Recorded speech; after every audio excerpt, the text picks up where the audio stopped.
Okay, hi. If you're joining me from the greenhouse deep clean video, I'm gonna talk to you about my systems, the humidifiers and the fans and the misters and all of the fantastic things that I have in my greenhouse, which are all automated because I ain't got time to be flipping on off switches. So I'm gonna go over all of that with you.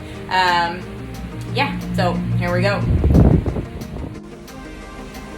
So I suppose the first thing I want to talk about is my fans. I have 3 fans. This one is a constant fan. Right now I've got it turned up kind of high because I just cleaned in here, so I had it drying the stuff out.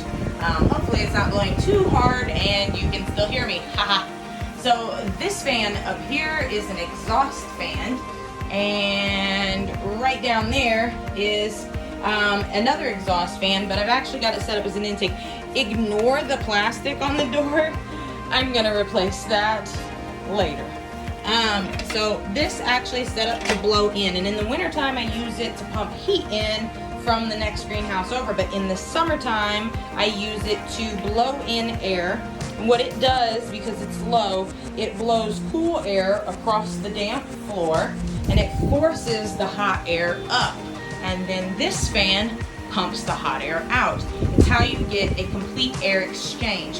When you have tropical greenhouses and the humidity is high, you need complete air exchange in order to help fight against mold and mildew and such. It also helps with the heat, obviously. So lots and lots of air movement in fans, super important. Okay, next thing is humidifiers. I have one humidifier here. This is a centrifugal humidifier. Nope, centrifugal. Haha.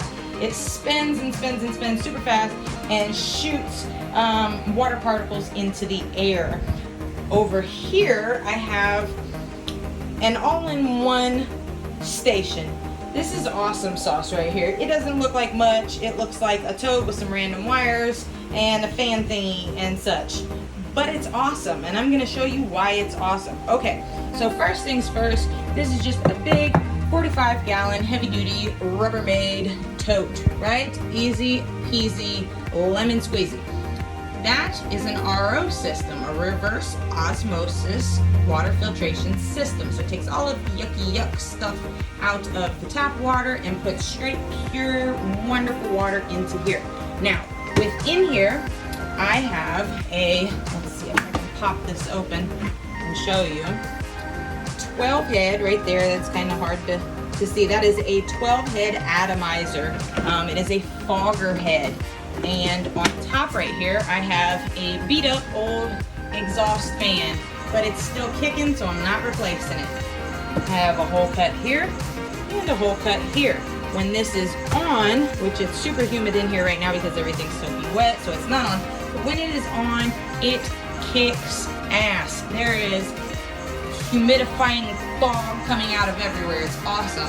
All right, but not only does this do that, and with RO water, I don't have to worry about nasty mineral buildup on my atomizer heads, but I also have this tube right back here. And this tube right back here actually feeds my misting system. So my misting system also is ran off of RO water. This is a 160 PSI pump. It's a little bit more than I needed, but I didn't want it to be too small and not be able to give as much lift as I needed, because I needed this pump to be able to pull from down there and shoot it all the way up to the ceiling. So what we have is hard line that runs all the way up and around, and there are the mist heads all up there, and it comes around here, U-joint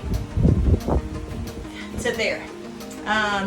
Now you see this hose that comes down right here, that's a release, and that is there because it was too much pressure and it was short cycling, which means it was turning on, turning off, turning on, turning off. Too much because the pressure would build up, so it would turn off.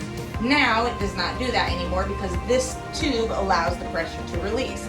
Now, We know that this is RO water that is all through the misting system because it comes out of the RO reservoir.